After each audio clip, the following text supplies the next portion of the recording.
This is my Sylvan 16-foot Pro Fisherman. I bought this brand new in 1982. Other than some battery problems, it's been a wonderful boat, but about 5 years ago started to get some problems. The big motor wouldn't start. I'm going to take you around to the back of it. First thing you should notice is that there's a small 9.9 horsepower motor that I put on beside the 70 horse. You might think, well, that's for trolling. Problem is, I don't troll. I troll in saltwater, but I don't troll in freshwater. That smaller motor there is because the larger motor became so unreliable. I had to get pulled off the lake once. Then I put the motor on. After that, I had to use the motor twice to get off the lake, and it just was becoming an unreliable boat. Bear in mind, this boat is almost 40 years old, so for over 30 years the fuel system has worked flawlessly. So here's what the fuel system looks like today. This is now finished, it's working, and the gas comes out of a little nipple right here, hose connection, kind of a just to push on and clamp. It goes around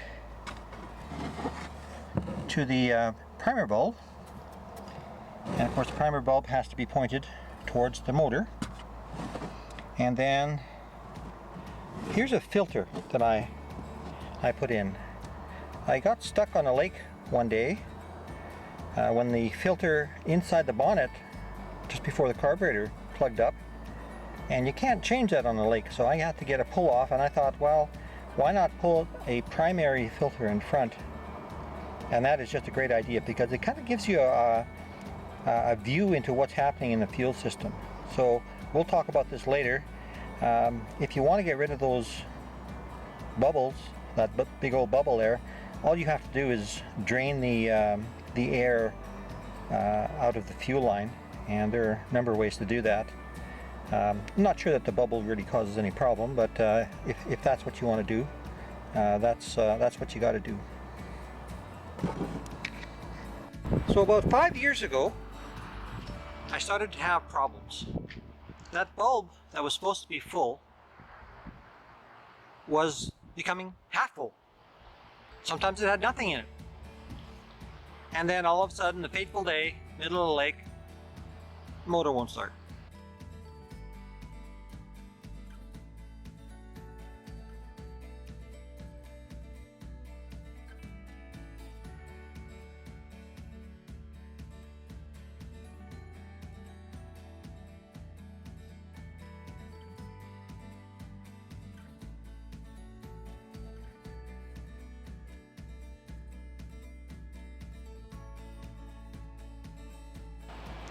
So I tracked it down over several years of trying to ignore the problem, and you see that valve in the center, that brass colored valve, and you notice to the right of it there's a big notch kind of taken out of it. I think that happens when you tilt back the motor, and I just happened to find this. I was working on it, trying to find out why that filter wasn't full, and I saw a drip of gas come out of this connection. So this is the connection right on the motor. So my immediate thought was, okay, so I've got air coming in, breaking the seal and allowing gas to go back into the tank, and that's what's draining fuel filter. I was only partly right. So we're looking at the back of the boat here. I'm inside the boat. Of course, here's the motor. And if you look here, you can see the filler hole. And this is where the hose gets attached. So if you look directly below that, this boat has a bit of a skirt that you can just kind of flip up, and you look at something like this. So here's the hose coming down, And this part here is the check valve that I have showed you. Now it gets screwed into this fuel pickup line, and right underneath this is about a 4 or 5 inch tube which goes into the tank, and so the gas comes up into the hose, through the bulb and to the motor. So I was very fortunate. I didn't have to open up any inspection holes or anything like that, and it took me less than 5 minutes to take this out. But one thing I had to do is I had to cut the gas line off right here. I could not get it off, and one of the tricks to putting it back on is you put a couple drips of 2-cycle oil on the barbs, and then that hose just slides right over. I use a little paintbrush. Boy, that works like dandy. So this is the anti-siphon valve, which I just pointed to in the earlier little clip. Just took that out. Didn't take too long. Notice first thing, you turn it around like this, there's nothing in it. So any mechanism that was in there, you can see there's a little shoulder in there, has fallen out years ago.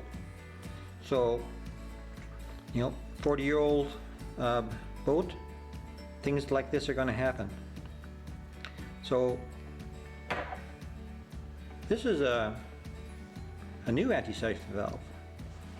It's a better one. It's made out of brass, but you can see that little check valve in there. You see that little silver ball, and I'm sure there's a rubber seat that you can't quite see, and that forms the anti-siphon or check valve mechanism. So here's the hose attachment. This goes down to the check valve, and this is how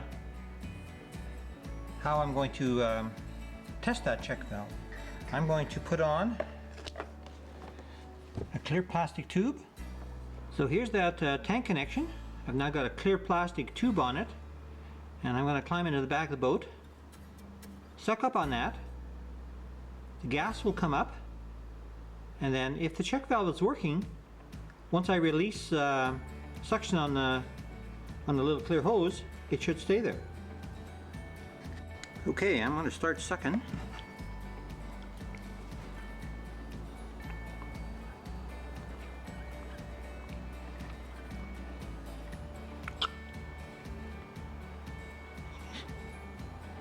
And you can see the level of the gas right here.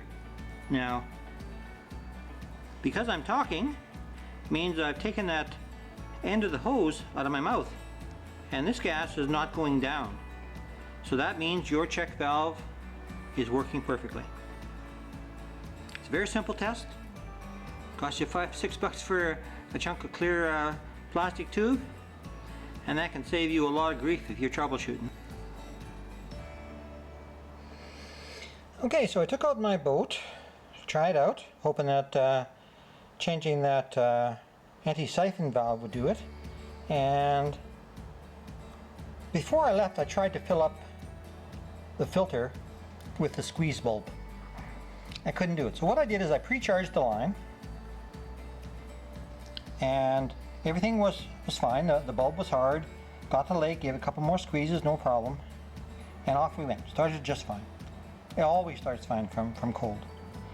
We went fishing all day long, and I noticed that the gas filter, the clear gas filter I put on, was only half full. Now, about 10 years when I first put one of these on, I could swear that clear filter was full all the time. So the question is, do I have a problem? Now, when I squeeze this bulb, you can see the bulb right here, you see that it's getting gas in, but you notice it doesn't fill up.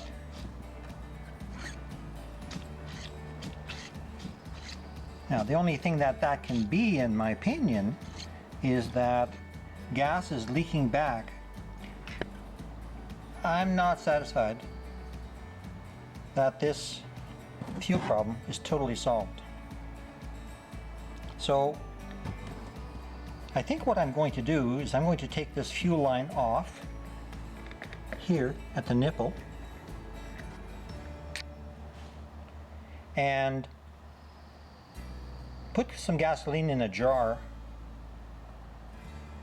and use this bulb to pump fuel out of a jar just to make sure that this pump is working, because it has two check valves in it as well. When you pump this thing closes and this check valve opens. When you let it go, it starts to suck. This one closes and then this one opens to draw gas from the tank. So if that's not working, if one of these check valves in here isn't working, or the check valve in the boat is not working, that's that check valve down, that anti-siphon valve right at the tank, then things won't be perfect. And I'm also going to check inside the motor, take the bonnet off it, and follow the lines and make sure that there's nothing that I can tell is leaking. So stay tuned. I'm going to get a test ready and I'll show you how it works. It's pretty simple. So I was very confused on how the gas was reacting in that clear filter in the previous section of this video, and it occurred to me that I should try pumping the bulb when it's in the vertical position like it is right now. I had seen on a video somewhere that that was the best position to allow the two check valves in the bulb to work properly. And to my shock and surprise, I was able to fill up the filter immediately. So this tells me that my primer bulb is leaking. Now this whole gas line is 42 years old. So you know what? Changing this gas line is probably one of the first things I should have done. So off to the boat repair place I go, and I'll come back with a brand new line and we're going to test it out. I'm hoping that it's going to be the final solution.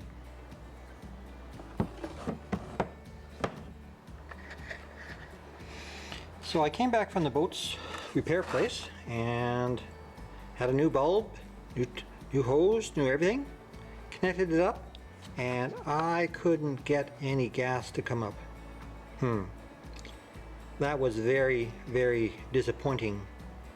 I did a little bit of testing, which will follow in the next short video, and I found out that in order to bring gas up from a dry line, 100% dry line, I actually had to prime this gas line. Now this happens to be the old line again. I'm just using it as a bit of a prop, but the new line I could not get a drop of gas into. So how you prime it, there's a couple different ways. Really what I did is the same trick that I will show you in the following video, where I pump up gas into the bulb and into the hose above the bulb, the primer, from a jar. So that's how I primed it. Another way to do it would be to put a connector on and connect it to a smaller tank. A smaller tank has no anti-siphon valve. It does have a valve, but I don't think it's got an anti-siphon valve.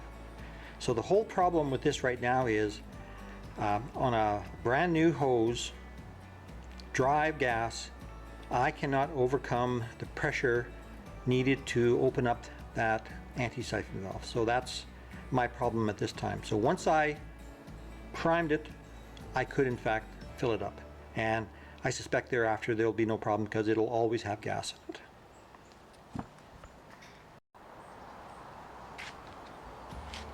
I'm going to test out the primer bulb, and I've got nothing on the end, and watch the level of the gasoline.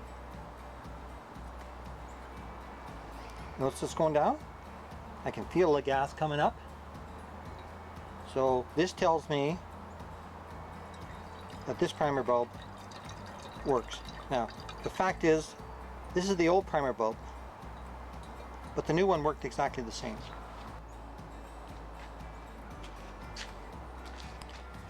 So this is a anti-siphon valve that I installed on the end. This is just to simulate a fuel system. So between this anti-siphon valve and this primer bulb, you should be able to suck up gas. So watch the level of the gasoline. See how it's coming up? Well, gas is coming up and the level's going down. So this combination of anti-siphon valve and this primer bulb seems to work just fine. The very last little wrinkle I had to deal with is when I connected the brand new hose to the boat motor, I noticed that it was very wiggly. I know that's not a scientific term, but you can see it wiggling here. Now, that's a brand new connector, and I didn't think that was right.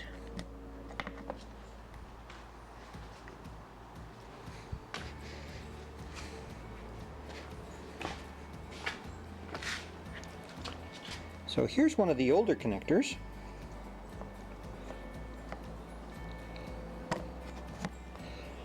And it doesn't wiggle at all. So what I finally did is I used a different piece of hose, and I cut off and I put an older connector on it because it just fit better.